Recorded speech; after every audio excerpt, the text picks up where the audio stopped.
Bem-vindos ao primeiro painel do Q-Day 2022. Sabiam que algumas das criações com maior impacto no mundo moderno foram inventadas por colaboradores? Do post-it ao telemóvel, passando pelo e-mail ao computador pessoal. Tudo isto fruto de colaboradores apaixonados pelo seu trabalho, que tomaram a iniciativa de experimentar e ir mais além, transformando conhecimentos e tecnologias já existentes em algo novo, capaz de mudar a vida das pessoas. Então, por que as pessoas da nossa organização não inovam ao nível superior? Será que vivem estranguladas com processos e burocracias lentas que as impedem de fazer descobertas transformadoras? Será que possuem as ferramentas certas para ativar o seu potencial interno e agilizar os processos em que estão envolvidas? Será que possuem um plano estratégico que lhes permita realizar o seu trabalho e, paralelamente, dedicarem-se à inovação? Todas as empresas desejam atingir a inovação, mas poucas valorizam suficientemente o potencial da inovação que já têm dentro de casa, ou então não sabem aplicá-lo. Este vai ser um dia pleno de partilhas, mas quero que levem convosco esta frase. Não existem no mundo pessoas mais comprometidas com o sucesso da vossa organização do que as pessoas que lá trabalham. Por isso, ao invés de gastarem recursos voltando-se para os gurus do exterior, chegou o momento de olharem para dentro, porque é do interior que surgem as soluções mais inovadoras, mais ajustadas ao vosso mercado e alinhadas com os vossos valores, pois são desenvolvidas por quem melhor conhece os vossos clientes e o vosso negócio, os vossos colaboradores. Para vos ajudar nesta missão, a Quidgest tem à vossa disposição um conjunto de recursos, ferramentas práticas e fórmulas que permitem potenciar a inovação a partir de dentro das vossas equipas e organizações, a vários níveis. Venham conhecê-las participando no workshop sobre a gestão da inovação e de ideias, que vamos realizar no dia 12 de outubro e que vos permitirá construir o vosso próprio sistema. Também vos desafiamos a proporem um tema a tratar num segundo workshop, a comunicar em breve. Ambos os workshops serão gratuitos, mas limitados às 20 primeiras inscrições. Por isso, não percam tempo e aproveitem esta oportunidade. Para se inscreverem, basta acederem ao website da Quidgest e falarem com o Quidbot, o nosso simpático chatbot. Escolham a opção Q-Day e depois quero tirar mais partido do Q-Day, respondendo às questões que vos serão colocadas. Durante a primeira semana, iremos entrar em contacto convosco para acertar todos os pormenores. Eu sou a Joana Trindade, consultora de negócios na Quidgest, e estarei disponível para responder a todas as vossas dúvidas sobre os workshops ao longo deste Q-Day. Obrigada, bom painel e até já!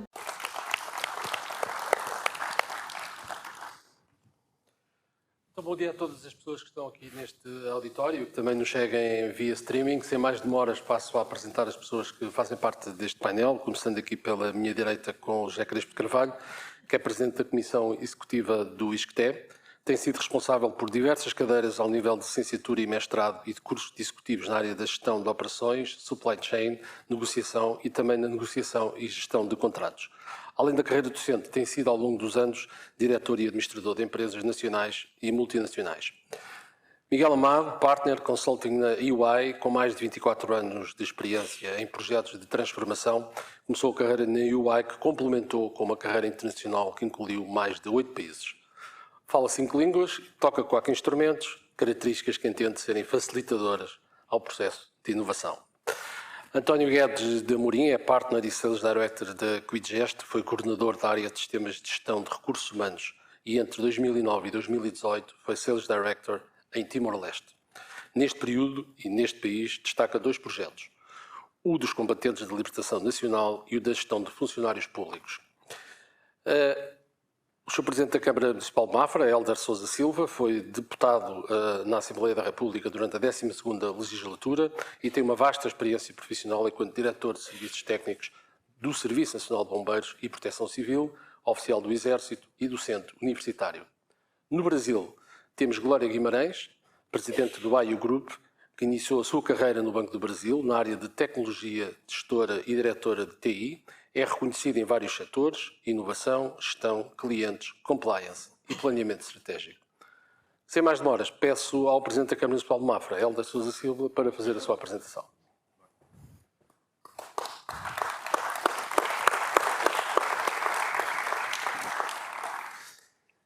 Bom, muito bom dia a todos. Começo por agradecer o convite da Quidgest, amável convite. Já agora, aqui para o nosso moderador, eu devia tirar essa do deputado, que eu não sei se isso é currículo, se é cadastro. mas de qualquer forma fica a nota. Cumprimentar também o painel e cumprimentar todos aqueles que aqui estão presentes e aqueles que estão também a acompanhar-nos pela via digital. Ora bem, deram-me 10 minutos, eu vou tentar... Os políticos normalmente quando falam muito e não são ouvidos. Vou tentar nos 10 minutos que me deram falar pouco, falar de pé para ser visto e falar pouco para ser ouvido.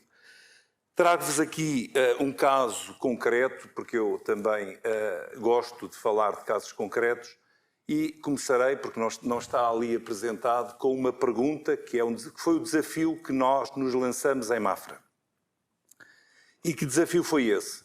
O desafio é como tornar um concelho, que era o concelho mais distante da capital, na área metropolitana de Lisboa, um concelho territorialmente atrativo, para, no prazo de 20 anos, poder atrair novas famílias e, em princípio e no fim, tentar duplicar a população residente.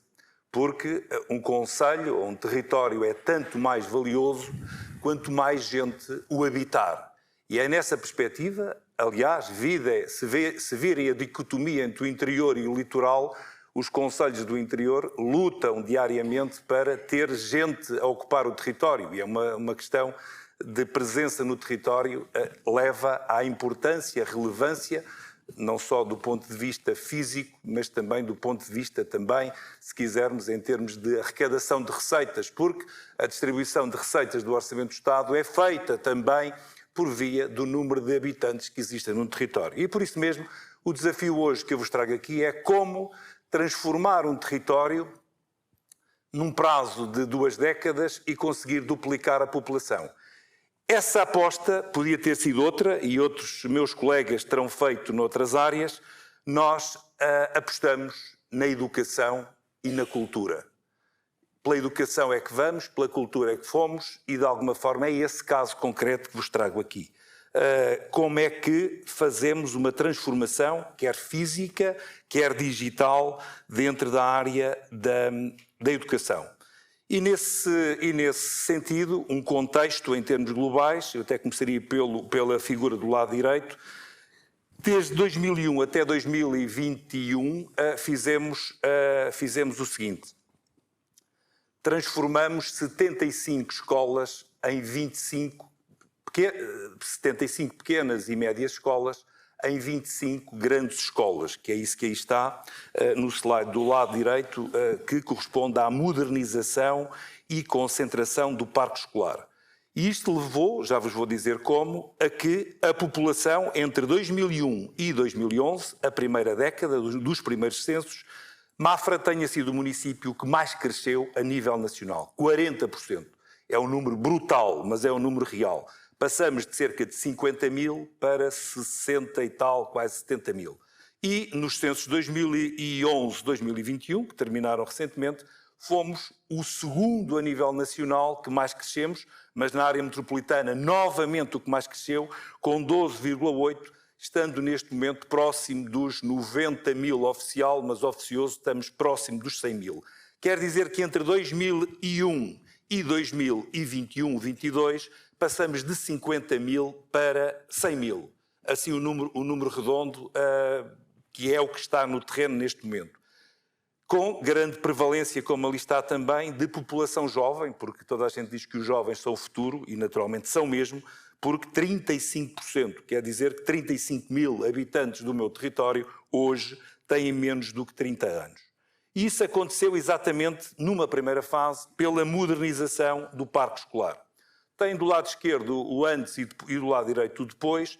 O antes eram 75 edifícios deste género, edifícios do modelo, eu diria, da outra senhora, não é? Daquele modelo que eram replicados em muitos locais.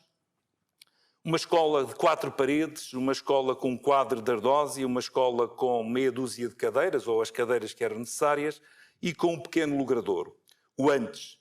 O depois, uma escola nova, uma escola com infraestruturas também já ligadas àquilo que hoje aqui nos traz, com, para além das salas de aula, devidamente requalificadas, salas de informática, bibliotecas, também elas tendencialmente digitalizadas, a questão também de infraestruturas desportivas e logradouros que, pela atratividade do conjunto, não só da sala de aula antiga, mas agora de uma série de outros serviços que são prestados, tornam de facto esta escola uma escola do século XXI. E nesse sentido, este processo de modernização, particularmente, como dizia quem me antecedeu, o Sr. Secretário-Geral da PCM, ainda muito na base do hardware, se quisermos, a parte do botão e da construção, mas também do analógico, com tendência para a transformação para o digital. Passamos pela construção física destes centros, pela racionalização, se quisermos, de todos os recursos. Porquê? A concentração levou a que eu pudesse prestar melhores serviços estando concentrado do que estando desconcentrado. É fácil intuir porquê. Também a introdução de tecnologias de informação e de comunicação dentro da própria escola, numa fase inicial, quer em termos da biblioteca, quer em termos de outros centros de recursos. E, por último e não menos importante, particularmente para as famílias que escolhem um território para se fixar, para famílias essencialmente jovens, serviços complementares como a questão das refeições e, muito importante, as atividades extracurriculares. Estas escolas são escolas que funcionam desde as 7h30 da manhã até às 8 da noite. As escolas anteriores que vos falava eram escolas que abriam às 9, fechavam às 3 ou 4 e o acompanhamento às famílias não existia. Passamos a fase, se quisermos, isto tem que ser rápido, passamos a fase, neste caso, do betão, passamos a fase da infraestruturação e também de pôr em funcionamento estes 25 centros escolares, tudo isto acontecendo ao longo de cerca de 20 anos, como vos disse. O ponto onde estamos hoje é aquilo que comecei por contextualizar. Estamos agora numa fase final, que é a fase, de alguma forma, da inovação em termos do sistema de gestão que liga diretamente às famílias. Não esquecer nunca que nós, todos, quer em termos dos políticos, quer em termos das empresas, nós existimos para servir. Ponto. E ao existir para servir, devemos também pugnar para que o nosso serviço seja um serviço facilitador e não complicador. E é nesse sentido que esta última etapa que vos trago hoje aqui, porque tinha que também correlacionar com o motivo maior deste nosso Q-Day, tem a ver com a introdução de novas tecnologias com vista a fechar o puzzle, se quisermos. É o chapéu, a cereja em cima do bolo. E por isso, o último grande salto tem sido nas pessoas, porque não chega a fazer infraestruturas, é necessário dar condições. E por isso mesmo a introdução de um cartão escolar único para todos os estudantes.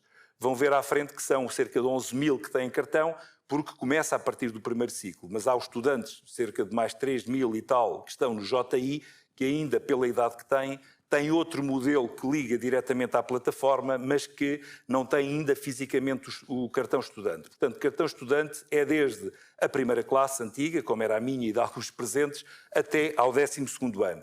Para quê? Para que se possa identificar como cartão de acesso e de controle de qualquer aluno, mas também como meio de pagamento, e já vão perceber, como cartão de carregamento para todos os alunos, sendo esse carregamento pré-feito, que lhes dá acesso a tudo, desde as refeições, as atividades extracurriculares, à questão da papelaria, enfim, as cópias e tudo o que tem a ver com ambiente escolar e, inclusivamente, ambiente extraescolar, que liga também à questão dos transportes, em alguns casos, que é onde estamos neste momento. Por isso, juntamente com o cartão, ou por trás, há uma plataforma de pagamento onde os pais fazem pré-carregamento. Começamos inicialmente num pós-carregamento ou num pós-pagamento. Víamos que isso trazia muito inconveniente relativamente a acertos. Se eu pago antecipadamente, depois não utilizo tudo, tenho que devolver e fazer acertos.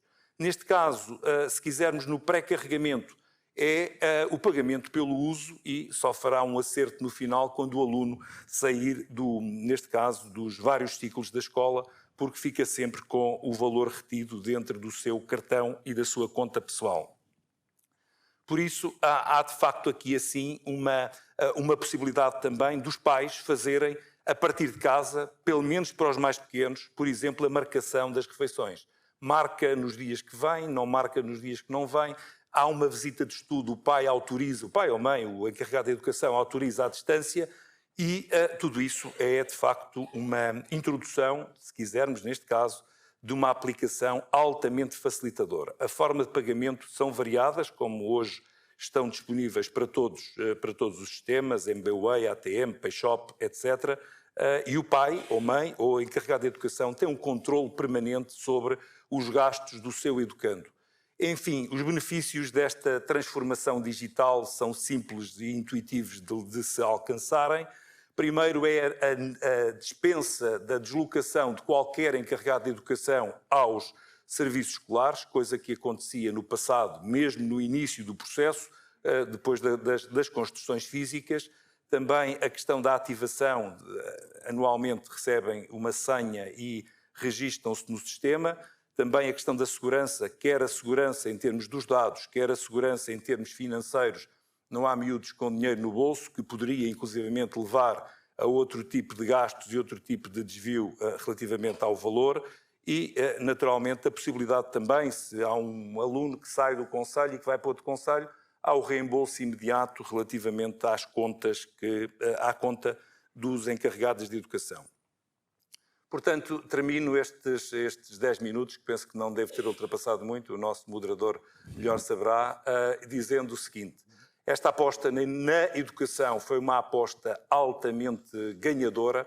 Muitas famílias, e em termos de, se quisermos, de competitividade territorial, muitas famílias de Lisboa, dos outros concelhos, mesmo aqueles concelhos que à partida seriam concelhos que teriam maior atratividade em termos de posicionamento e em termos históricos. Falo de Oeiras, Cascais, eventualmente Sintra, Odivelas e Loures, se têm deslocado para Mafra, porque em Mafra têm condições relativamente às infraestruturas de educação que motivam a mudança física da habitação da respectiva família. Portanto, é um exemplo que aqui vos trago, muito prático, eu diria também simples.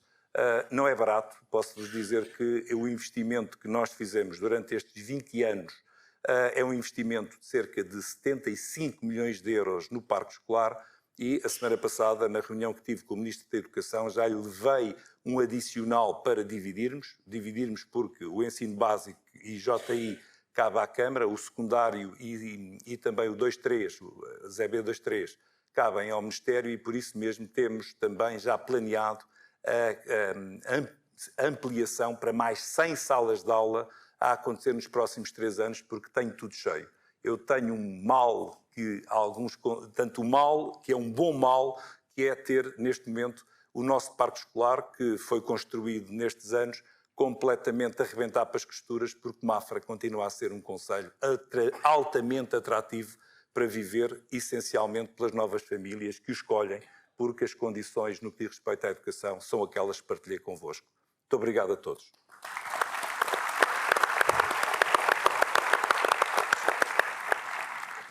Muito obrigado, Sr. Presidente. Deu em 8 minutos, mas é verdade, é o que indica o painel, mas vamos tentar recuperar. Muito obrigado. Seguindo a ordem do painel, passo agora a palavra para o Brasil, para a Glória Guimarães, Presidente do AIU Grupo. Bom dia a todos e a todas, espero que estejam me ouvindo bem. Eu gostaria de agradecer e cumprimentar todos os presentes, agradecer e parabenizar a Kidgest e todo o seu time pela importante iniciativa, né? O evento é muito importante, considerando esse tema que hoje está palpitando no mundo, né? E também dizer que eu me sinto muito honrada de estar aqui com vocês e ter recebido esse convite. Bom, vou também tentar fazer nos 10 minutos que tenho aqui, falar um pouquinho das experiências que temos e de como a gente pode melhorar esse ambiente, né? Um minutinho, estou passando aqui. Muito bem, eu já fui apresentada, então eu acho que é desnecessário eu falar de novo sobre onde eu estou atualmente. Bem, mas o que é inovação, efetivamente, né? Essa é uma palavra que está sempre em voga nas empresas. Eu estou há mais de 40 anos na área de tecnologia e toda hora eu vejo essa discussão e penso assim, poxa, será que a gente deve colocar um time de inovação? Será que a gente deve fazer de criar um produto de inovação, um departamento, alguma coisa só de inovação, isso é uma discussão bastante antiga.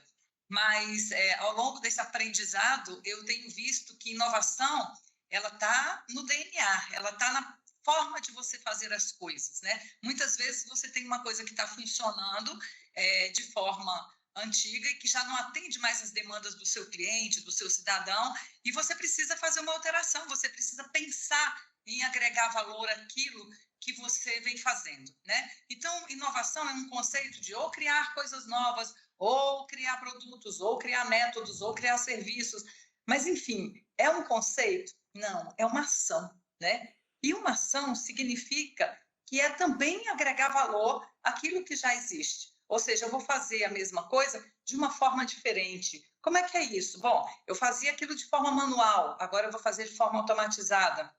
Mas é o mesmo processo? Não. Eu preciso envolver as pessoas, eu preciso conhecer as pessoas que estão ao redor, tanto as que vão usar quanto as que vão fazer. Afinal de contas, qualquer coisa é feita por gente e é usada por gente. Se nós não tivermos essa preocupação e esse cuidado de estudar como as coisas podem ser feitas, elas podem ter um efeito negativo para as companhias. Então, é muito importante que a gente não se apegue necessariamente a estruturas organizacionais, a coisas muito fechadas, porque a inovação é um processo aberto, né? Então, quando a gente fala desse modelo, a gente fala assim, mas existem vários modelos de inovação. Claro, existem. E depende de que momento a nossa empresa está, né? Então, se eu tenho uma empresa que ela é basicamente conhecida por lançar coisas novas o tempo inteiro, ela está sempre no seu momento de criação. Aí, um bom exemplo disso é a Google, né? Ou é a Google, não, é a Apple. Ela, todo ano, ela lança alguma coisa diferente, porque ela se diferencia pelo protagonismo. Isso faz com que ela seja diferenciada. Quando você fala de alguma coisa do tipo, olha, eu construo solução porque eu antevi que o mercado vai usar isso, é outro tipo de criação que a gente tem, outro tipo de método que a gente usa, né? Você tem também as empresas que se alavancam através da inovação, né? São empresas do tipo, olha, para eu crescer, eu vou ter que todo dia inovar. Então, você tem empresas que todo dia lançam um produto diferenciado, ou toda semana, de forma a chamar a atenção do cliente, do seu consumidor, para que ele possa dizer, poxa, essa empresa todo dia tem uma coisa nova para eu consumir. E, obviamente, as empresas de varejo, elas têm muito essa característica em função da necessidade, né?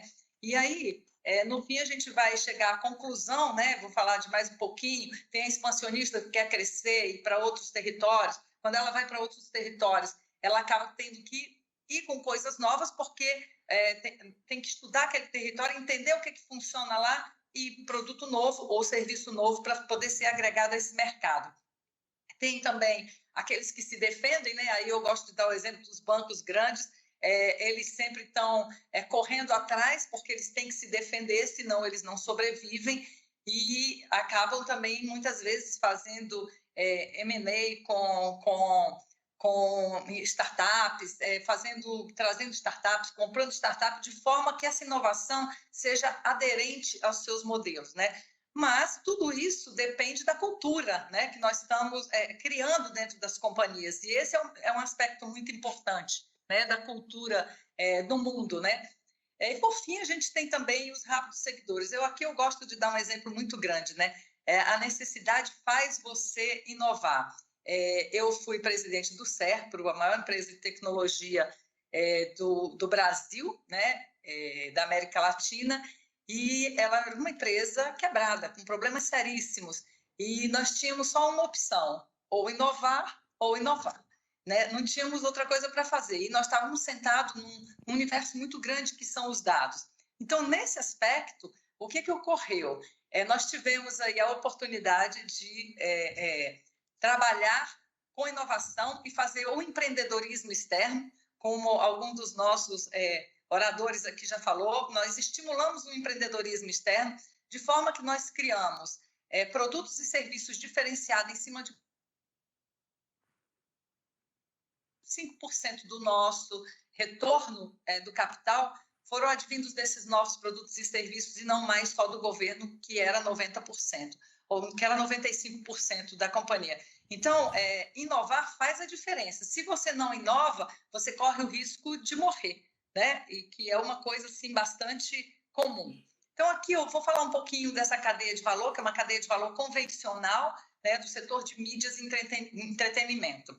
Se você seguir toda essa cadeia de valor, é um modelo burocrático, é um modelo que você está acostumado no seu dia a dia.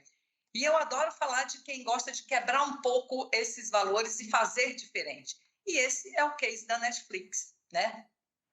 Vocês devem se lembrar, a Netflix, por exemplo, ela passou a utilizar esse modelo de cadeia de valor, né? Onde ela cria os filmes interativos, ela faz a distribuição imediata e a transmissão. Observe que, apesar de eu ter passado rápido na anterior, ele tinha vários processos ali.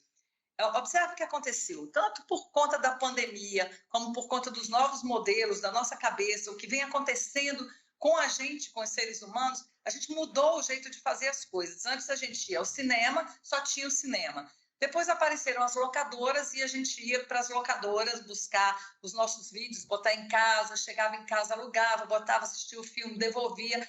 E olha a complexidade que a gente ia fazendo isso, mas sempre pensando no cliente e qual era a comodidade dele, né? Então, o que eles inventaram? Eles inventaram o filme em stream, né?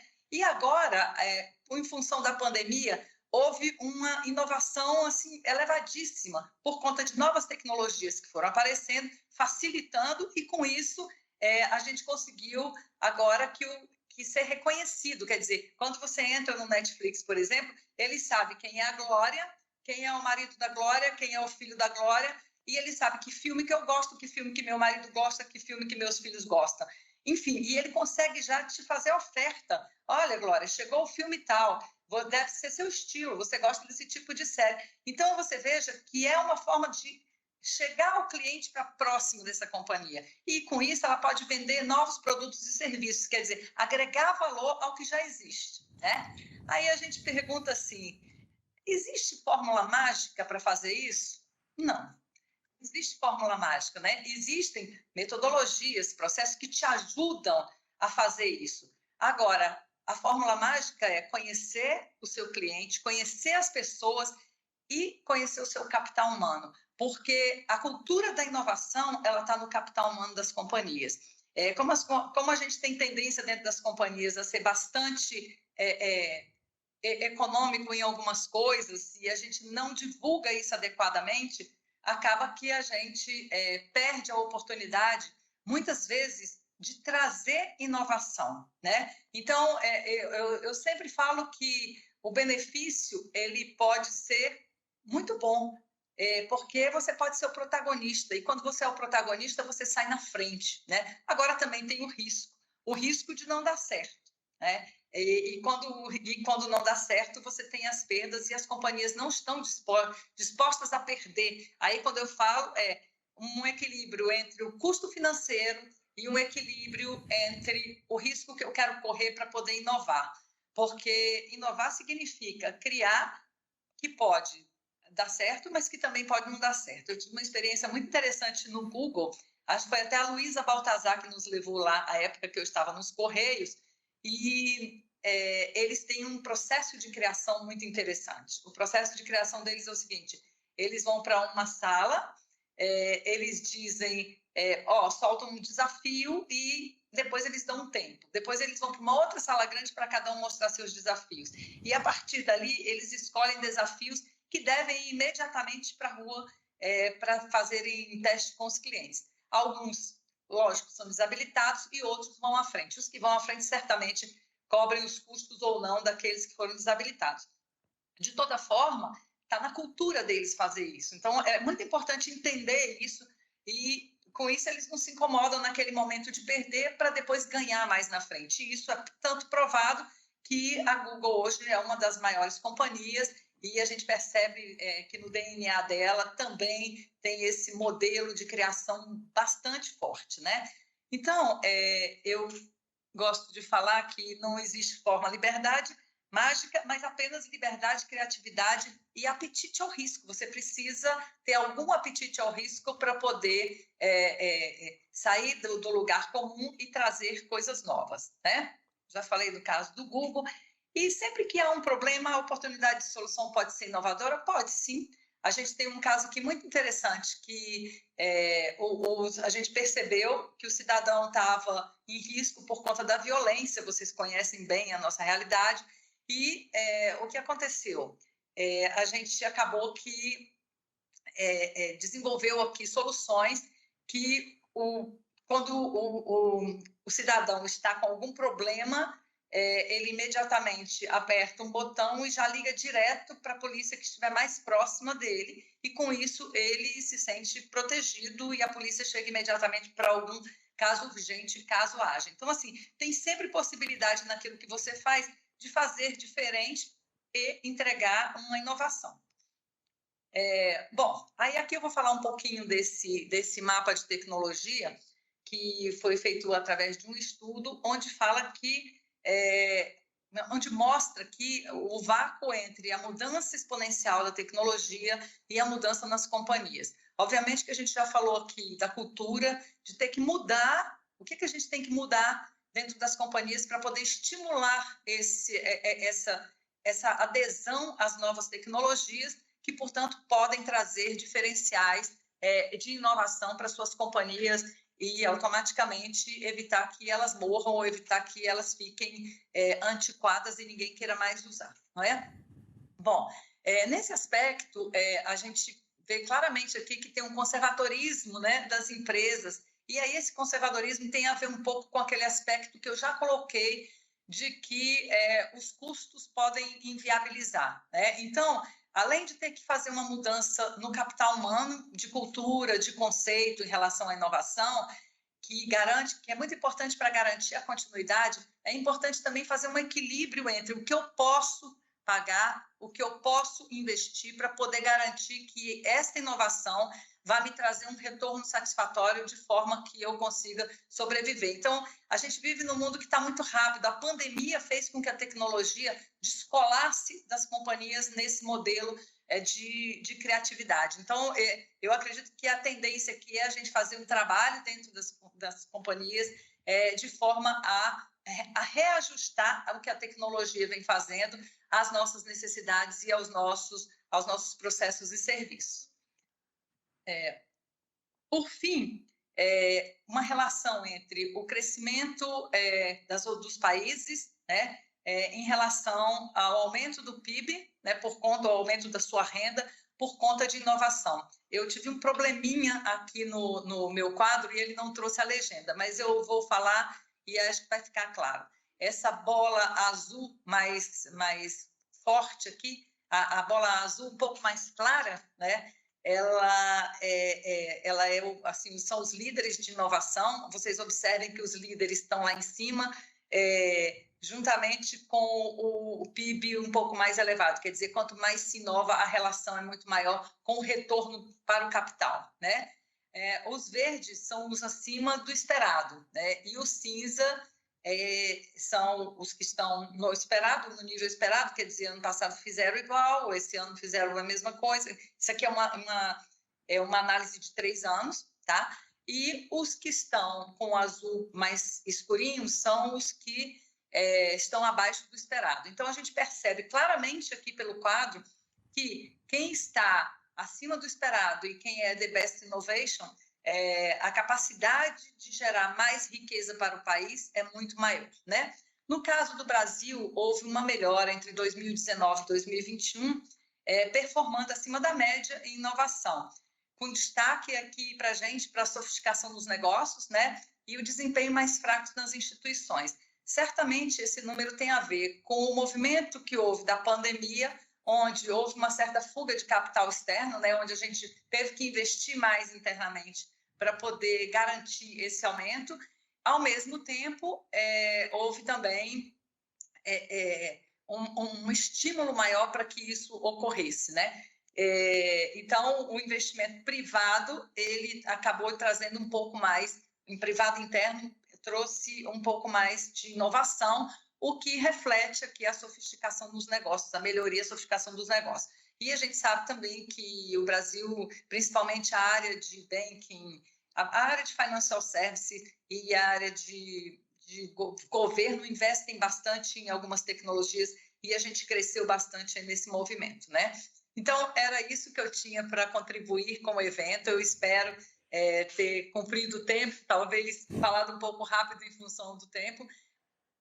É imenso, mais uma vez, aqui de Geste, todo o seu time, pelo convite. De novo, me sinto muito honrada por isso e parabenizar por essa iniciativa fantástica e de poder mostrar aí também um pouquinho do que acontece no nosso dia a dia. Muito obrigada a todos, um ótimo evento para nós.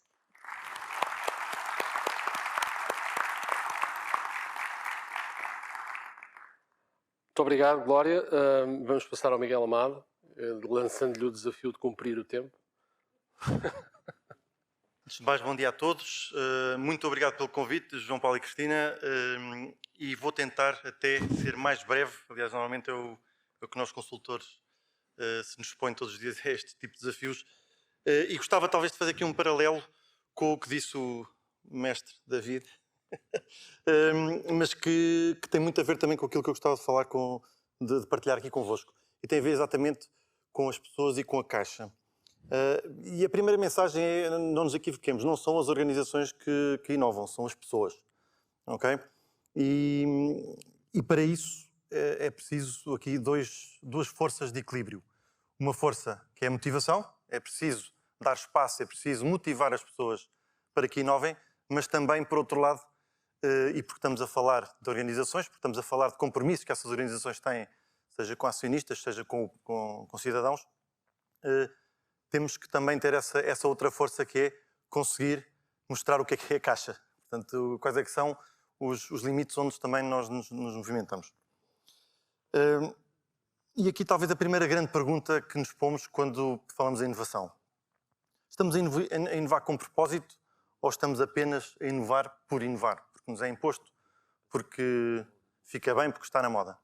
E aqui talvez seja a primeira grande questão que nos devemos pôr sempre que endereçamos este tema da inovação. E falámos há pouco, falaram há pouco da Apple, e de facto é uma das organizações que tem muita pressão para lançar inovação de forma regular. Todos os anos, periodicamente, tem que lançar produtos novos. Mas isso acaba até por ser um pouco contraproducente, e nós temos, pelo menos eu tenho constatado que as melhorias de ano para ano dos iPhones são bastante residuais.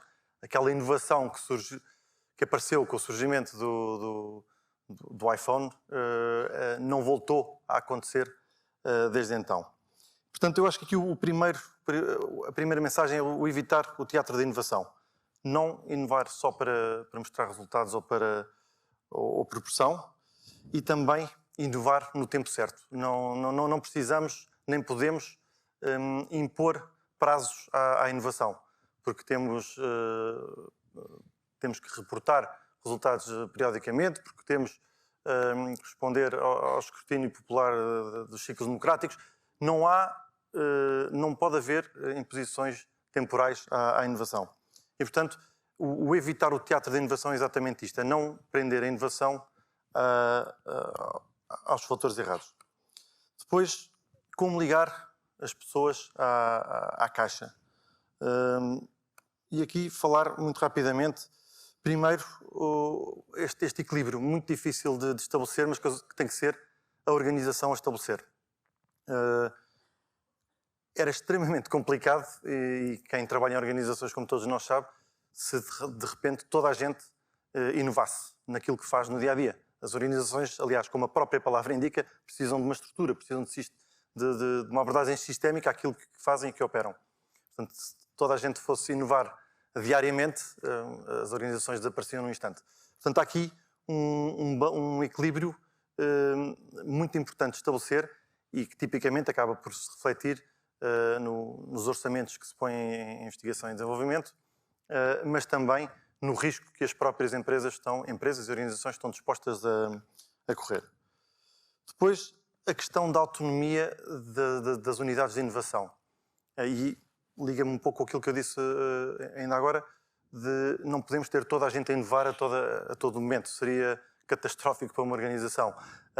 E, portanto, a importância também de dar alguma autonomia a estas unidades de inovação. Se calhar, uma caixa dentro da caixa, embora tenhamos de ter muito cuidado, porque estas caixas não são caixas como aquela que vimos ali de cartão, são muito provavelmente caixas de vidro abertas e que comunicam para fora. E como o David também estava em pé em cima da caixa, mas poderia ver mais uma série de caixas que ali estariam.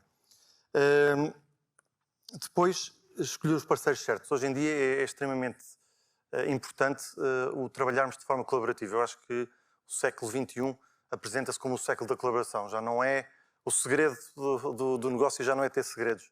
É exatamente colaborar. E aqui a escolha dos parceiros certos, os parceiros que estejam no mesmo nível de risco do que nós, os parceiros que tenham os mesmos princípios, o mesmo propósito, já lá vou, é essencial essa escolha para que a inovação tenha o sucesso desejado. Depois, aprender a falhar depressa. Aprender a falhar depressa não é incentivar a que se falhe rapidamente, não. Mas é perceber quando se falha e reconhecer isso de forma rápida. Não há nada pior para a inovação do que alimentar projetos falhados só para garantir que não se cria frustração ou que não se reconhece essa falha. Portanto, quando há algo que falha, é reconhecê-lo o mais rapidamente possível, porque senão vai ser apenas e só um servidor de tempo e custo. Depois, permitir e promover a mudança organizacional. A caixa não precisa ter aquele formato retangular, pode ter um formato que entendermos e temos, e tem que ser a organização também, a permitir, mas mais do que isso, a promover as mudanças organizacionais que promovam a inovação.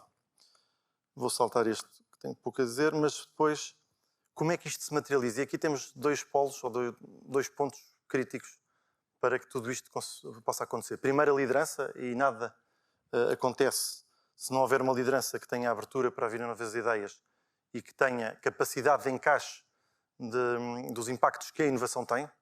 Tomar decisões é fácil, viver com os impactos e que elas causam é que é o mais complicado, e aqui há sempre necessidade de ter uma liderança muito forte. Depois, o talento. E aqui é algo que também me é muito querido, porque vivo e trabalho em consultoria já há muitos anos. A nossa matéria-prima, o que de facto produz, são as pessoas.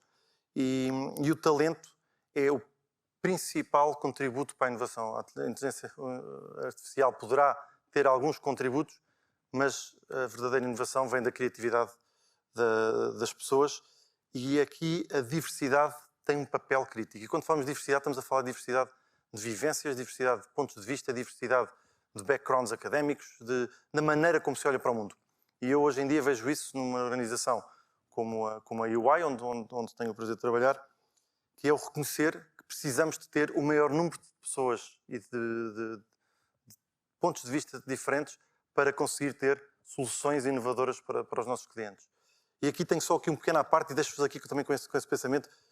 Se por um lado temos empresas incríveis e inovadoras como a Netflix e as redes sociais, o Facebook, etc., até que ponto é que a forma como elas funcionam não nos estão a limitar a nós próprios também a capacidade de inovar? Eu não sei como é que é com vocês, mas eu lá em casa, e tenho o meu acesso ao Netflix, portanto, eu sou o pai, há algum cadeado para evitar abusos excessivos das crianças, mas aquilo vai-me apontando cada vez mais para filmes que são muito o meu género. E eu começo a ficar limitado à oferta que eles me oferecem e não vejo coisas novas. Começo a ficar eu próprio limitado para inovar. E, portanto, aqui apenas um desafio e algo para nós pensarmos. E aqui surge o propósito. E o propósito dá-nos aqui duas coisas. E voltando ao princípio, à motivação e à organização. Dá-nos motivação, porque é algo acima de uma estratégia ou de uma tática, é algo que me explica a razão essencial pela qual eu estou numa organização. Um exemplo é a organização do trabalho, a UI, que tem um propósito de Building a Better Working World, mas que me dá de facto uma perspectiva de muito longo prazo. E a inovação, de facto, precisa de uma perspectiva de longo prazo, em último caso, e o ideal é ter o jogo infinito. Portanto, se isto nunca acabar, como é que eu vou ver as coisas no futuro? Depois, dá-nos uma estrela do norte. Passa a motivação para uma orientação e não inovar só por inovar. Eu gosto muito de inovar, posso inovar lá em casa, mas certamente muitas das coisas que inovo não contribuem para o meu trabalho. E, portanto, aqui o propósito, e porque estamos a falar de inovação em organizações, dá-nos essa orientação. Portanto, acaba por dar o foco necessário que nos permita sair um pouco das restrições, de forma controlada, das restrições temporais e estratégias que as empresas e as organizações nos põem. Era esta a mensagem que eu gostava de trazer. Muito obrigado, espero ter cumprido pelo menos abaixo de 10 minutos.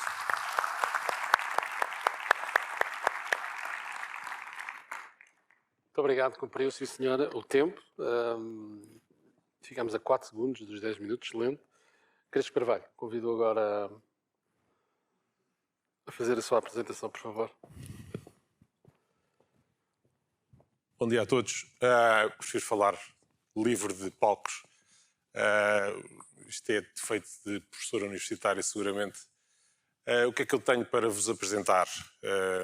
Tenho um tema que tinha discutido com o João Paulo, a quem aproveito para agradecer o convite, e que é o seguinte: eu não acredito, de facto, em inovação sem que haja liderança. E acho que, quando falamos de inovação, temos que falar de alguém que lidere, e esse alguém podemos ser todos nós. O que significa que todos nós somos, pelo menos, líderes de nós próprios. E há um conjunto de características que são fundamentais à liderança para que possamos fazer existir inovação. Nomeadamente, liderança servil ou serventil, ou como queiram chamar, servant leadership. Primeiro ponto de todos, eu tenho 10 slides com letras muito grandes, e portanto não vos vou amassar muito, 10 slides, um por minuto. O primeiro slide é digamos, um route map para aquilo que devemos fazer. Se algum dia nos apresentarmos a alguém e quisermos de alguma forma ousar ser pelo menos líderes de nós próprios, a primeira coisa a fazer é conhecer-nos a nós próprios. Conhece-te a ti mesmo. A segunda coisa a fazer, depois de nos conhecermos, é gerirmos a nós próprios. Gerirmos os nossos impulsos, gerirmos os nossos mau feitio, a nossa adversidade à mudança e por aí fora. Isso gera-se. Depois, o terceiro passo é aprendermos a conhecer os outros, que são diferentes de nós. E, portanto, como o primeiro é conhecermos a nós próprios, o terceiro é conhecer os outros. Portanto, self-awareness, others awareness. E o quarto passo é o relacionamento com os outros. Quem não passou por este caminho e se põe diretamente a relacionar com os outros, tipicamente vai falhar. Porquê? Não se conhece a si próprio, nem despende o tempo necessário para se conhecer a si próprio. Ponto 1. Ponto 2. Não se gera a si próprio. Ponto 3. Não conhece os outros. E ponto 4. Os relacionamentos com os outros são sempre mais complexos. E, portanto, isto é uma mnemónica compilando vários autores, pelos quais devemos passar e devemos ter em atenção aquilo que estamos a fazer, se queremos ser líderes ou contribuir com a nossa humilde liderança de nós próprios para uma organização e para a inovação dessa organização. Ponto 2. Aquilo que ali está.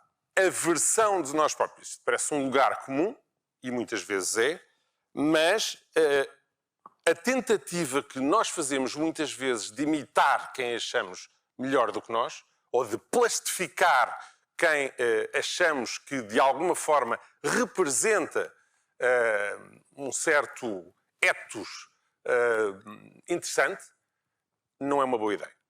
Nós somos aquilo que somos, não somos outra pessoa. E para sermos líderes, temos que ser nós mesmos. E isso é fundamental.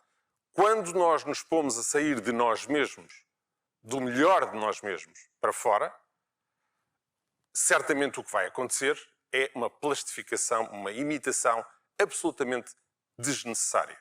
E falhamos porque não somos essa pessoa, não estamos ou não devemos estar nesse papel e não devemos assumir nunca essa postura, porque não somos nós. O terceiro ponto que eu vos trago é: um líder é um improvisador. Por natureza. Por natureza. Quem lidera tem que improvisar. E podemos questionar sobre e como é que se faz para improvisar. Há um guião de improvisação? É uma invenção? É uma mentira? Não. É improvisação. Só. Ou seja, é ligar um conjunto de dots, de pontos, que estão no ar e que naquela circunstância e naquele momento vão requerer de nós, decisores, líderes de nós próprios, uma ação, uma palavra, alguma comunicação, algum tipo de aproximação aos outros. E isso, muitas vezes, não tem rede. Ou, na maior parte das vezes, eu diria, não tem rede. Tal como a inovação. Planear muito a inovação, pipeline da inovação e forçar, como já ouvimos aqui, acaba por, muitas vezes, ser contraproducente. Embora saibamos que em algumas circunstâncias dá resultados. Agora, improvisação faz parte do dia-a-dia de cada um de nós. Temos mesmo que improvisar. E não podemos escamotear a necessidade da improvisação. Porque ela existe. Quarto ponto, nós gerimos paradoxos. Se quisermos ser líderes, gerimos o sim e o seu contrário, o não. Eu não sou político, atenção. E, portanto, gerimos o sim e gerimos o não. A uma pessoa tem que se dizer que sim, à outra tem que se dizer que não. Consoante aquilo que é importante para essa pessoa. Consoante aquilo que é o conhecimento dessa pessoa que eu tenho. Há pessoas a quem se pode dizer sim de determinada maneira, há pessoas a quem se deve dizer não de determinada maneira. Pois há a forma, o que significa que, como é que nós lidamos com paradoxos? Paradoxos são isto mesmo, paradoxos. Ponto. São paradoxos. E nós vamos ter que conviver, viver com paradoxos.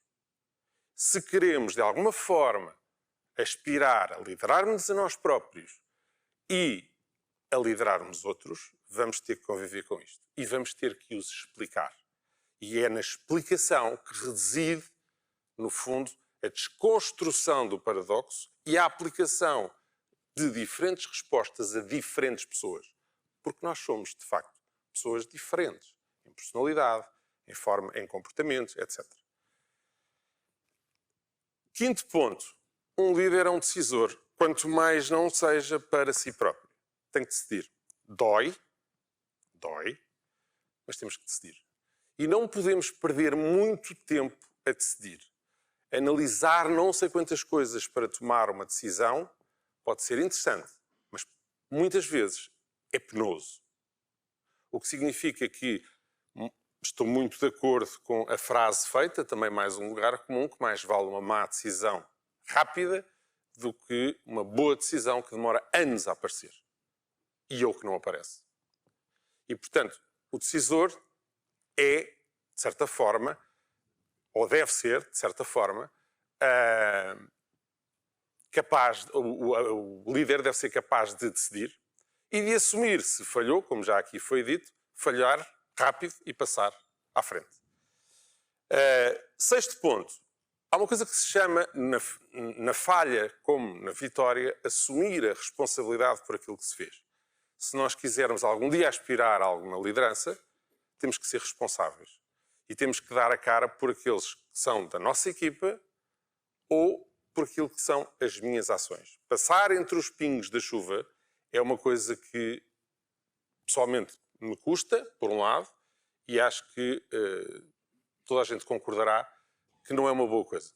E, portanto, não é para castigar ninguém, é sim para reconhecer, e devemos reconhecer, que reconhecer e assumir a responsabilidade pelas nossas ações, por aquilo que induzimos nos outros e pela nossa capacidade de mobilizarmos ou não mobilizarmos outras pessoas. Essa responsabilidade cabe-nos a nós. Podemos estar no topo da hierarquia como podemos estar cá em baixo. Mas somos responsáveis pelo exemplo que damos, pelo tempo que desperdiçamos, pela incapacidade de foco que temos, por tudo isso. E pelas coisas boas. Somos responsáveis por aquilo que fizemos acontecer e mobilizar outros, aquilo que conseguimos induzir de bom noutros, aquilo que conseguimos contribuir para o avanço da organização e, em particular, para a inovação. Coisa muito importante. Se acharem que estão demasiado adultos, não se esqueçam que há uma criança dentro de nós sempre. Não é necessariamente irreverente, tão irreverente quanto Peter Pan, mas no dia em que perderem a criança, deixam de inovar. No dia em que deixarem de ser líderes com uma criança cá dentro, deixam de perceber o sentido da inovação. Não percebem. Não vão perceber o que é isso da inovação. Porquê? Porque uma criança é capaz de inovar da forma mais disruptiva que pode haver e nós ficamos a olhar para ela como é que é possível e eu, dentro do meu quadrado ou da minha caixa, sou capaz de, ou não sou capaz, de perceber que uma criança faz coisas incríveis. E eu tenho que trazer e transportar a minha criança para conseguir fomentar, estimular, ser capaz de inovar. E esse espírito é fundamental. Mais, saber rir-me dos disparates que acontecem, saber rir-me com os outros, relativizar, porque isto faz parte da liderança que faz acontecer inovação. Uma coisa muito importante também é saber pedir ajuda. Ninguém é autossuficiente. E isto tem uma ligação umbilical com uma coisa que se chama humildade. Ou seja, eu tenho mesmo que pedir. Quando eu não sou capaz, tenho que pedir. Não vale a pena escarafunchar tudo à volta e saber que eu vou resolver isto quando a resposta está no gabinete ao lado, ou num telefonema, ou em alguma pessoa que está fora de mim. E a quem eu tenho que pedir ajuda. E vale mais pedirem ajuda do que morrerem teimosos sem ajuda. E escavarem o chão onde não vão encontrar nada. Okay? Eu não sou suficiente enquanto líder. Eu não sou suficiente enquanto contributivo para uma inovação da organização. Tenho que chamar outros. E tenho que chamar a ajuda de outros. E isso é muito importante. Mas eu tenho que agradecer.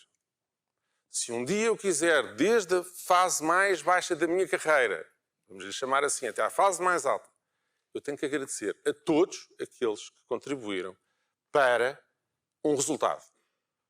Por melhor ou pior que seja esse resultado, falhámos, cá está a responsabilização, mas o agradecimento pelo esforço. Tentámos. Falhámos, mas tentámos. Obrigado por terem tentado. Falhámos. Quantas vezes eu não digo às minhas pessoas obrigado por aquilo que fizemos. Demos o máximo. Falhámos em não sei quantas coisas. Responsável sou eu. Porque, como costumo dizer, eu estou no cimo da cadeia alimentar. Sou o primeiro e o último a ser comido. Sempre. E, portanto, basicamente, quando se está no topo, acaba-se por ter muito mais responsabilidade do que qualquer outra pessoa. Mas agradecer sempre. Sempre. Porque isto, como também já foi dito, é uma questão de pessoas. É uma questão de inclusão. É uma questão de sentido de pertença. Também já aqui foi dito. Finalmente, não sei se passei os 10 minutos, temos que ser nós mesmos. E há uma coisa que é muito importante para a nossa melhor versão, que é servirmos os outros.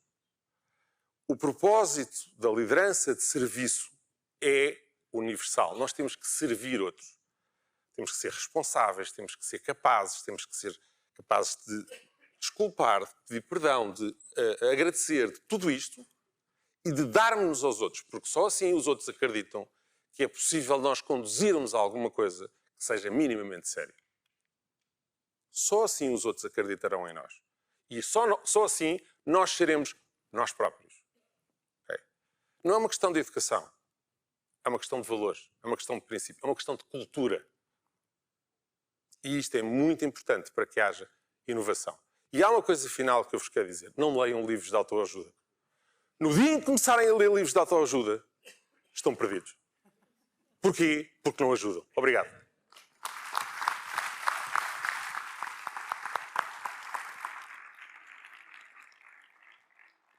Muito obrigado, Crespo Carvalho. Finalmente, António Guedes de Amorim. Obrigado. Bom dia. Eu vou apresentar a visão da Quigest, a nossa filosofia para a utilização do gênio na perspectiva da inovação e, portanto, a nossa fórmula para a inovação.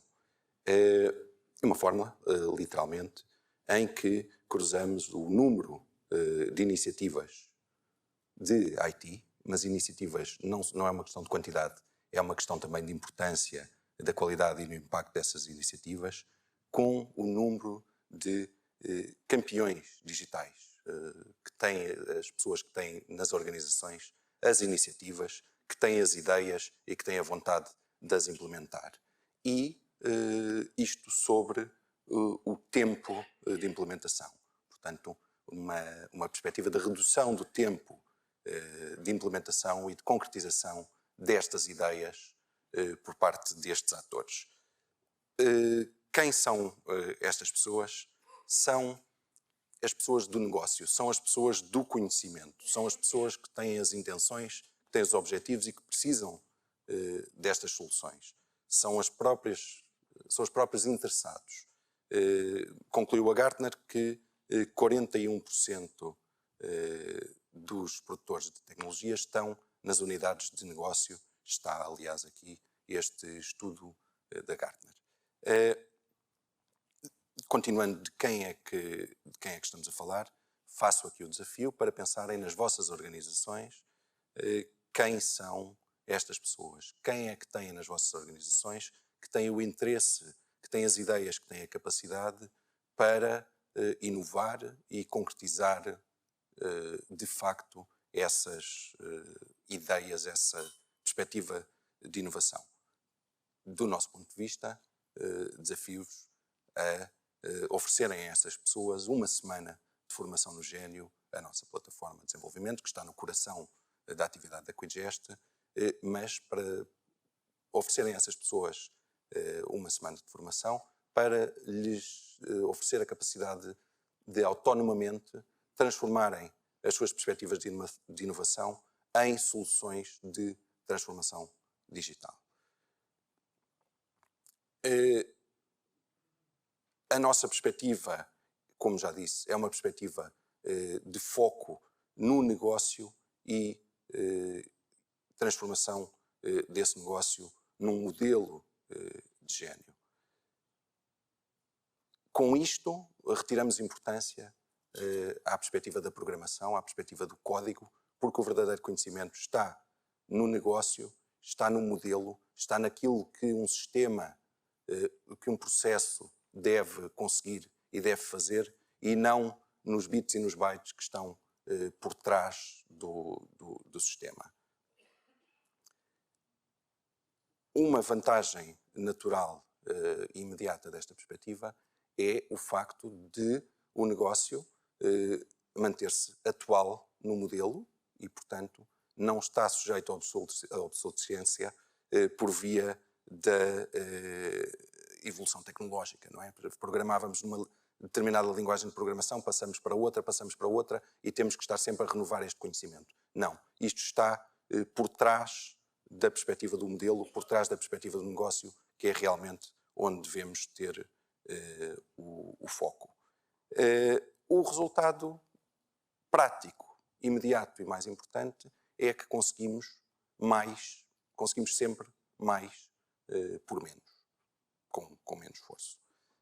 Muito rapidamente, a perspectiva do porquê o foco na programação, quando podemos, sejam pessoas com uma formação de base tecnológica, seja pessoas com uma formação de base de negócio, com qualquer formação de base, ter uma perspectiva do modelo, daquilo que um sistema deve fazer, daquilo que uma solução deve entregar.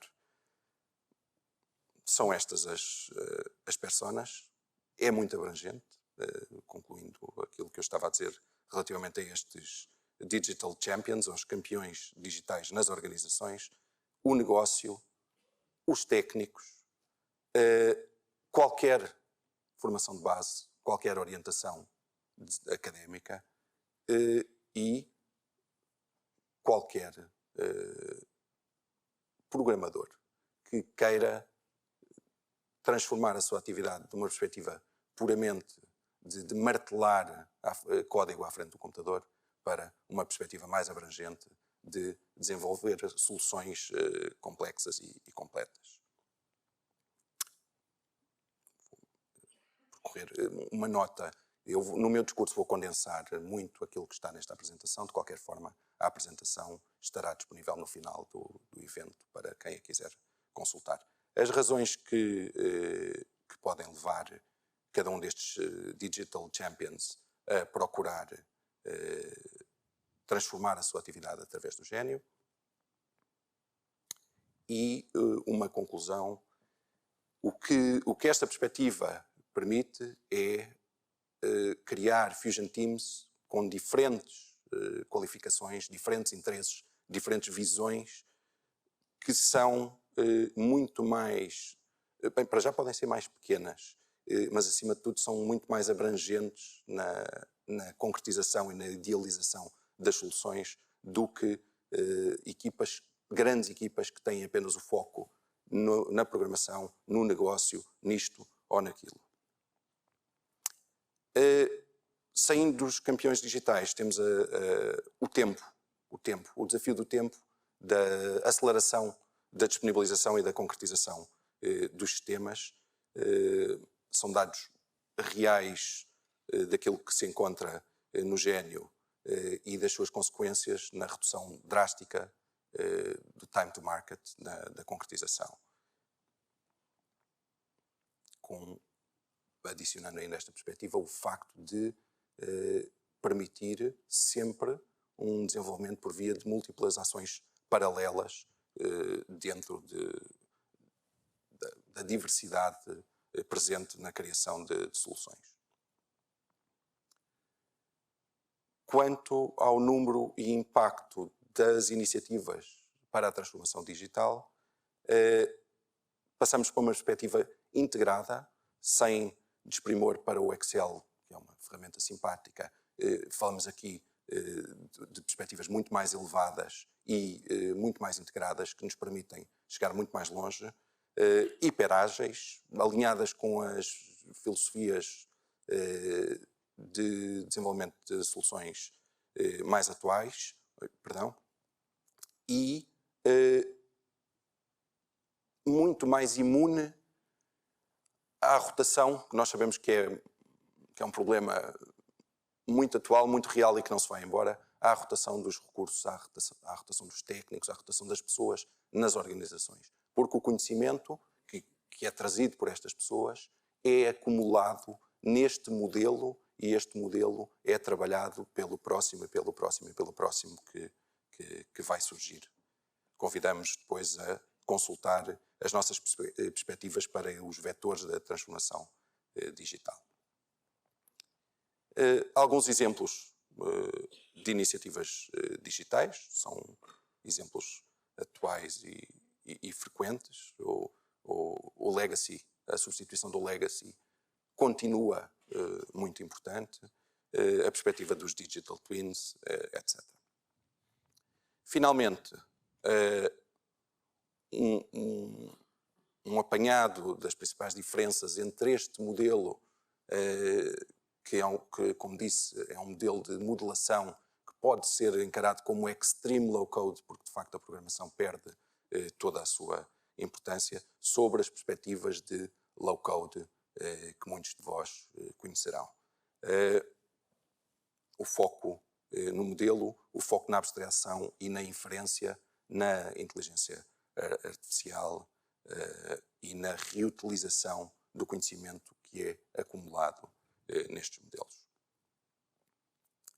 Com esta grande diferença filosófica, o que interessa não é a plataforma onde estamos a trabalhar, o que interessa é aquilo que de lá extraímos, é a solução que é criada nessa plataforma. Por fim, sem maior detalhe no discurso, tudo aquilo que vemos como importante no Gênio e a nossa perspectiva de que aquilo que aqui apresentámos, daquilo que vamos discutir hoje, ajuda os decisores, ajuda as organizações a saírem da sua zona de conforto para uma zona de crescimento, e crescimento que se deseja contínuo. Muito obrigado e continuação de uma boa sessão. Muito obrigado. obrigado, António. Eu sei que já passámos muito tempo deste nosso painel. Eu não resisto a fazer uma pergunta rápida, uma única pergunta para todos os elementos do painel. E estamos na presença de líderes com experiências nacionais e internacionais em diversos pontos do globo. A única pergunta que tinha, podia começar pelo Sr. Presidente da Câmara de Mafra, é, em 30 segundos, pode-nos explicar como é que motivou as pessoas da sua organização, da Câmara, para a inovação e, neste caso concreto que trouxe aqui, da importância da educação para revitalizar a Mafra? Muito bem. A necessidade aguça o engenho. Claro que ter 14 mil alunos, ter necessidade diariamente de ter uma grande equipa a gerir as refeições, a gerir as entradas, a gerir toda esta parte administrativa, motiva a que essas equipas, elas próprias, venham também ter comigo e que digam claramente: Sr. Presidente, ou precisamos de mais gente, ou precisamos de uma plataforma, de um sistema, de uma tecnologia que nos ajude a gerir esta quantidade, esta mole imensa de requisitos diários. E por isso mesmo, para qualquer engenheiro, como é o meu caso, a necessidade aguça o engenho, e foi mesmo essa necessidade que levou a que essa equipa se automotivasse a encontrar caminhos, e foram vários que foram inicialmente avaliados, para que se chegasse a este que, dentre outros, há sempre uma altura da escolha, como dizia há pouco o professor, portanto, liderar e dirigir é escolher, e escolher atempadamente. Eu costumo dizer que estão aqui vários militares, eu também o sou, nós temos vários fatores de decisão, que é a missão, é o adversário, é o terreno, os meios e o tempo disponível. São os fatores de decisão. E o tempo é dos fatores mais importantes neste processo. Portanto, há que decidir atempadamente, e foi isso que nós fizemos. Dizer que as equipas estão atualmente muito motivadas também, porque não é que algumas destas decisões levem a que as equipas sejam reduzidas. É de facto uma falácia quando nós pensamos que a introdução de novas tecnologias corresponde exatamente à redução do número de colaboradores. Eu, aliás, a experiência que tenho é sempre a contrária, que é, depois de introduzir uma tecnologia, a primeira coisa que vem dizer é: Sr. Presidente, mas ainda precisamos de mais gente para isto. E eu disse: caramba, pá, depois de tanto dinheiro investido nesta nova tecnologia, nós ainda me vêm pedir mais gente. Pois, mas é que agora há mais isto e aquilo e outra coisa. Portanto, a introdução destas novas tecnologias tem sido, de alguma forma, como dizia o Sr. Professor, partilhada com a equipa. Eles fazem parte da solução desde o início, e isso é uma questão também fundamental para o sucesso último da introdução destas tecnologias. Todas elas têm umas dores de introdução e de crescimento brutais. Há alturas onde todos nós nos lembramos que, será que eu optei pela tecnologia certa? Isto parece que me está a dar mais problemas agora do que quando comecei. Portanto, isto penso que é um lugar comum que toca a todos, mas que no final desta nossa caminhada nós só podemos dizer: valeu a pena. Muito obrigado. António, experiências em Portugal, Timor, como é que funciona esta motivação? Deste painel, se calhar, sou quem tem essa resposta mais facilitada. Portanto, a QuickGest é uma empresa, é uma fábrica de software. Portanto, logo à partida estamos dentro da transformação digital e, por inerência, estamos na crista da onda da inovação. E quem se associa à QuickGest, quem constitui as nossas equipas, é quem já procura estar a desenvolver soluções inovadoras, umas dentro da caixa, outras fora da caixa, e que façam a diferença. E, portanto, a motivação é quase... A motivação para a inovação, para esse resultado, é quase automática. Com esta, faria aqui uma ponte com o discurso do Sr. Secretário de Estado, que é aquilo que nós fazemos, e a perspectiva também passa pela perspectiva que eu apresentei, procura, e sabemos que contribui para fazer a ponte, então, entre essa inovação, essa ponte que é difícil, entre a inovação e a produtividade. Muito bem, Miguel. As 5 línguas e os 4 instrumentos ajudam para a motivação? Sobretudo porque vão criando uma consciência de que as coisas vão mudando e conforme vamos nos tornando mais velhos ou mais experientes, por muito que queremos a bagagem que vamos acumulando, vai-nos tornando menos ágeis e menos flexíveis. E as línguas permitem perceber pontos de vista diferentes, permite-me ter um acesso direto, sem tradução, a pontos de vista diferentes, e a música e os instrumentos são tipicamente um meio muito fácil para a inovação. E o ter isto no dia-a-dia ajuda-nos pelo menos a ter a consciência de não ficarmos tão presos a essa bagagem que vamos ganhando. Como é que eu transponho isso depois em termos de liderança para as equipas?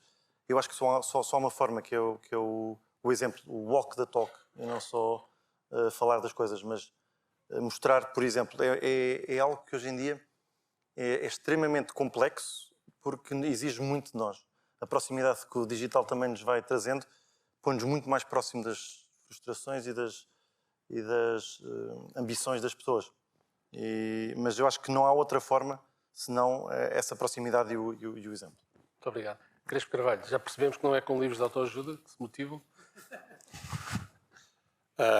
Duas coisas. Uma, que me custa horrores, porque perco muito mais tempo do que o que podia perder, no sentido em que gerir uma casa com porta de gabinete sempre aberta, nunca fecha a porta, a não ser que haja um zoom em que eu não ouça.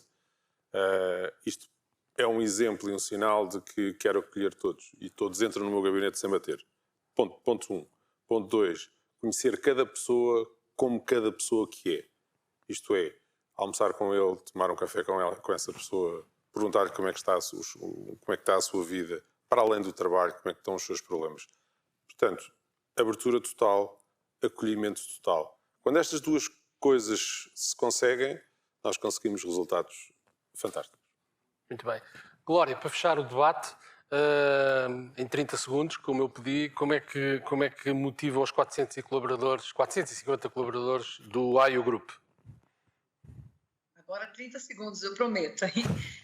Na verdade, o que motiva efetivamente é você ter um propósito, né? Estou fazendo isso para alguém, para atingir algum objetivo, e que objetivo é esse? Nós temos que convencer todas as pessoas a irem no mesmo rumo e no mesmo foco. Então, eu motivo com que impacto e com que propósito.